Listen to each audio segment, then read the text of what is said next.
Oke, selamat datang kembali di Purwakarta Auto Story. Kali ini kita akan review salah satu motor Matic Yamaha yang launching di akhir 2020 kemarin.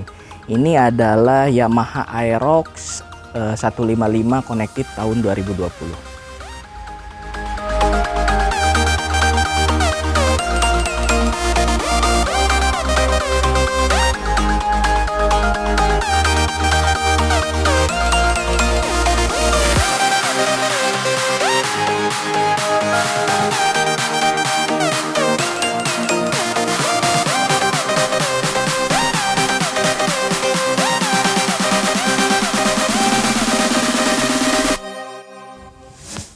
Yamaha Aerox masuk ke Indonesia itu di tahun 2016.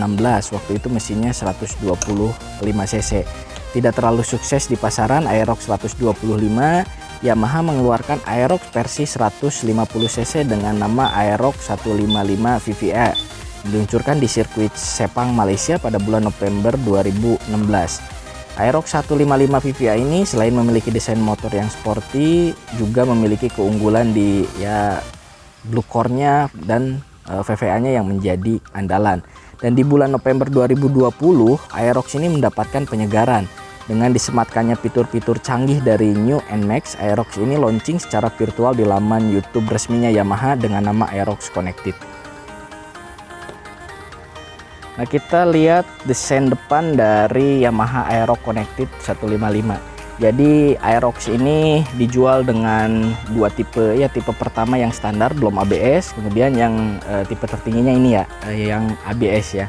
Jadi kita lihat di depannya nih, di kepala atasnya ini sebenarnya hampir mirip dengan Aerox versi sebelumnya, cuman ini agak lebih gemuk gitu ya. Kalau Aerox yang sebelumnya itu kan tipis banget, ini agak sedikit lebih gemuk. Kemudian lanjut ke bagian ini nih, headlamp. Di bagian headlampnya ini berbeda dengan Aerox generasi sebelumnya. Kalau di Aerox generasi sebelumnya itu memang sudah LED, cuman yang generasi sebelumnya itu lebih sipit, sedangkan yang ini itu agak lebih besar gitu. Dia juga memiliki DRL, ini alis di sini ini cukup manis. Kemudian winglet ya, seperti ada winglet di sini dengan bahan yang terlihat seperti karbon gitu. Nah, kemudian lihat di bagian sayapnya. Jadi saya sangat setuju kalau motor ini dibilang perpaduan antara gaya super sport dengan Matic. Kenapa? Karena ini terlihat dari bentuk sayapnya. Jadi sayapnya ini memanjang dari atas ke bawah seperti ini, seperti motor-motor full fairing ya. Ditambah lagi dengan ada air scoop gitu ya. Model seperti ini cukup manis. Kemudian kita lihat sennya ini di sini, sennya sama kayak model Aerox versi sebelumnya. Masih bohlam juga, dan di bagian kaki-kakinya dia shock depan masih teleskopik, kemudian velgnya juga tidak ada perbedaannya dengan Aerox generasi sebelumnya. Nah, kita lihat bagian samping dari Aerox Connected ini. Jadi sebenarnya kalau secara desain sih ya hampir sama dengan Aerox generasi sebelumnya. Silhouette-nya juga dia sama. Cuman ada sedikit perbedaan di sayap, kemudian cover tengah dan bodi belakang seperti ini ya. Kalau bodi belakang yang dulu kan agak ke bawah, sedangkan yang ini setengah seperti ini. Dilihat dari cover tengahnya juga, kalau yang dulu itu ya hampir sama. Cuman kalau ini lebih terkesan seperti huruf X seperti ini ya. Dan kesan maskulinnya tetap terlihat di Aerox ini. Apalagi dengan desain dari sayapnya ini yang lebih sporty, dimana dia memiliki dua separasi seperti ini ya gitu, dua bagian seperti ini terlihat seperti air scoop, padahal nggak ada ini sebenarnya gitu. Kemudian kapasitas tangki, nah yang di Aerox generasi sebelumnya itu kan sekitar 4,6 liter lah kalau nggak salah, dan ini membengkak menjadi 5,5 liter gitu ya. Kemudian lanjut ke samping belakang. Di samping belakangnya juga karena ini versi yang ABS, jadi shocknya dia sudah memakai subtank seperti ini. Tetap ya sama seperti Aerox generasi sebelumnya. Behel atau pegangan untuk memindahkan motor ini ada di sebelah sini dan berbahan plastik, tapi ini cukup kuat untuk mengangkat motor. Nah, di desain belakangnya pun sebenarnya tidak beda jauh dengan Aerox generasi sebelumnya. Cuman kalau yang sebelumnya itu kan lampunya itu lurus, ini agak seperti ya lekukan-lekukan seperti ini gitu ya. Kemudian yang dulu itu kan lampunya bening, kalau ini merah gitu ya, stop lampnya ini merah pekat. Lanjut ke bagian sennya juga nggak beda jauh, hampir sama dengan versi sebelumnya, dan spakbornya juga yang ya cukup besar ini untuk menahan cipratan lumpur dari ban Aerox ini yang ukurannya cukup jumbo ya. Dia ban belakang memakai ban 140/70 ring 14. Cuman sayang di bagian pengereman Aerox ini masih tetap menggunakan tromol untuk pengereman belakangnya. Nah, kita lihat fitur dari Yamaha Aerox Connected ini. Jadi karena ini Aerox tipe S atau tipe ABS-nya, jadi ini merupakan tipe tertinggi dari New Aerox Connected ini. Kuncinya dia seperti ini, dia sudah tidak memakai anak kunci lagi. Di kuncinya dia ada, nah ini answer back sensornya. Nah, kita coba lihat speedometernya nih. Nah, speedometernya seperti ini berbeda ya, speedometer yang baru dibanding dengan versi sebelumnya. Ini lebih fresh dan lebih bagus secara tampilan. Dia sudah ada tachometer di sini, tentunya udah ada speedometer juga, jam ada di atas. Nah, ini fitur di sininya ini, kalau yang di versi sebelumnya ini kan kalau mau lihat indikator-indikator lain harus pijit tombol select, ada di sini ya.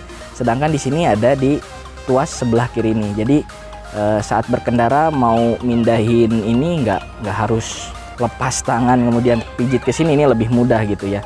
Kita lihat di sini ada apa aja nih. Nah, di sini ada odometer ya. Kemudian ada trip 1, trip 2, ada konsumsi bahan bakar, konsumsi rata-rata bahan bakarnya. Kemudian ada voltmeter, indikator oli, indikator V-beltnya juga, dan ini ada backlight 2 ya.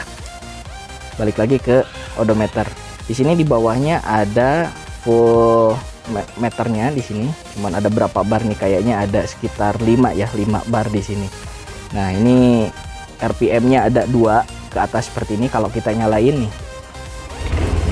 Kalau kita nyalain ini, nah RPM-nya ini naik 2. Sepertinya bagus sih secara desain, cuman agak lebay aja ada 2 gitu ya. Harusnya satu buat RPM, satu lagi buat indikator apa gitu. Misalkan ya untuk konsumsi yang bahan bakar yang lebih efisien seperti apa gitu, eco ride-nya seperti apa, itu harusnya seperti itu. Jadi nggak harus 2 RPM seperti itu, tuh lebih efektif menurut saya.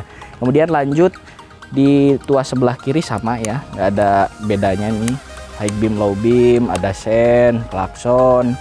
Kemudian nah di sebelah kanan ini ada, kalau di Honda idling stop, kalau ini kan triple S ya, SSS gitu, smart stop system dari Yamaha gini. Ini fungsinya sama kayak idling stop Honda. Kemudian di sini lampu hazard, ini switch lampu hazard dan switch starternya di sini. Nah, kita lihat storage dan kepraktisan dari motor ini. Kalau storage dia di depan ya nggak ada tempat apapun ya. Ini cuman ada ini nih, power outlet di sini. Jadi di depan ini bener-bener cuman hanya buat ngecas gitu, nggak ada tempat penyimpanan apapun. Kemudian kita lihat bagasi. Nah, ini bagasinya cukup ya, memang besar ya, sama kayak Aerox di generasi sebelumnya. Cuman kayaknya ini lebih besar ya. Cuma secara pasti sih saya nggak tahu nih ini lebih besar berapa liter. Cuman agak kesannya lebih besar karena ini agak lebih dalam gitu ya. Kayaknya ini helm full face masuk nih. Kemudian di sini, nah di sini ini ada Y-Connect-nya. Jadi buat modulnya ini diletakkan di sini, makanya nih ada tulisannya Yamaha Motorcycle Connect. Mantap. Nah, ini posisi berkendara saya di Yamaha Aerox Connected ini. Sebenarnya ini tidak terlalu beda ya dengan Aerox generasi sebelumnya. Tinggi badan saya 173 cm, kaki menapak ke tanah dengan sempurna kalau posisi duduk saya agak ke depan. Tapi kalau agak ke belakang full seperti ini agak jinjit sedikit. Tapi itu nggak masalah karena memang Aerox ini bodinya besar, cuman bobotnya ringan. Jadi agak jinjit pun itu nggak masalah. Kemudian posisi kaki juga ada di footstep. Ini footstepnya ya tidak bisa dibilang lebar tapi tidak sempit gitu, cukup pas lah gitu ya untuk ukuran kaki saya seperti ini. Jadi sepatu itu pas ke sini, nggak terlalu keluar gitu ya. Kemudian posisi tangan, stang ini agak lebih merunduk dan sepertinya hampir sama ya, nggak ada bedanya dengan Aerox di generasi sebelumnya gitu ya. Nah, katanya mesin dari Aerox ini lebih bertenaga dibanding dengan Aerox sebelumnya. Gimana impresi berkendaranya? Yuk kita cobain motor ini. Menggunakan mesin 155 cc 4 tak SOHC berpendingin cairan dengan beberapa teknologi Blue Core dan VVN-nya dari Yamaha, tenaga yang keluar dari motor ini sebesar 15,15 dk dengan torsi 13,9 Nm di 6.250 rpm. Ini lebih bertenaga ya dibanding dengan Aerox versi sebelumnya, dimana di versi sebelumnya itu tenaga yang keluar hanya 14,7 dk dengan torsi 13,8 di 6.250 rpm. Oke, kita lagi berkendara dengan Yamaha Aerox Connected ini.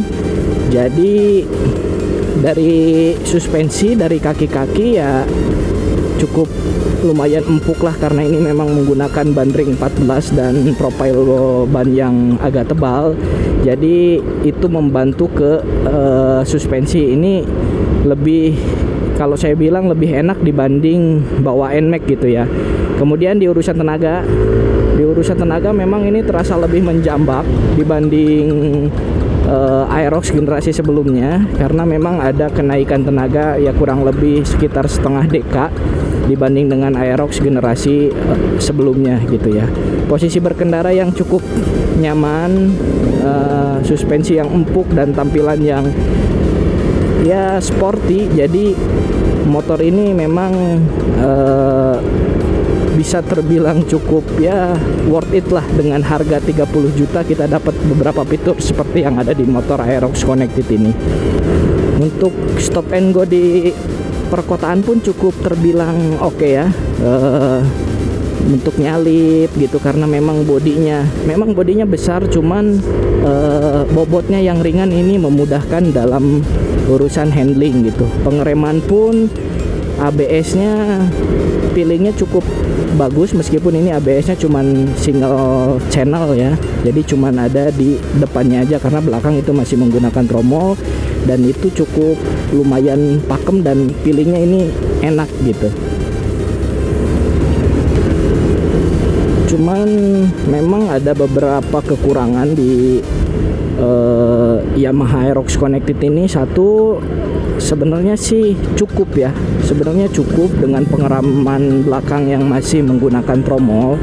Cuman ya alangkah lebih bagusnya pengereman belakang itu sudah menggunakan cakram dan ABS-nya menjadi 2 channel seperti NMAX gitu. Karena ini memang Matic tipe Matic Sport gitulah ya.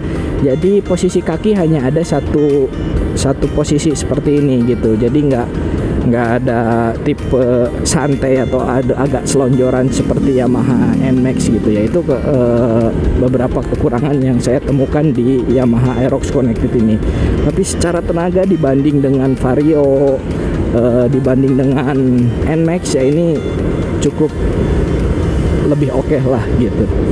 Kemudian untuk speedometernya ini terbaca cukup jelas ya.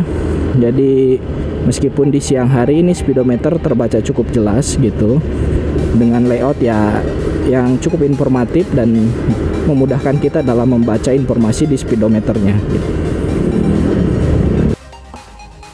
Oke, terima kasih telah menonton video ini dari awal sampai akhir. Bantu like, komen, dan subscribe agar channel kita lebih berkembang. Bantu juga share kalau video ini dirasa bermanfaat. Komentar di bawah jika ada yang harus kami perbaiki. Saya Heri Herullah, sampai jumpa di video berikutnya.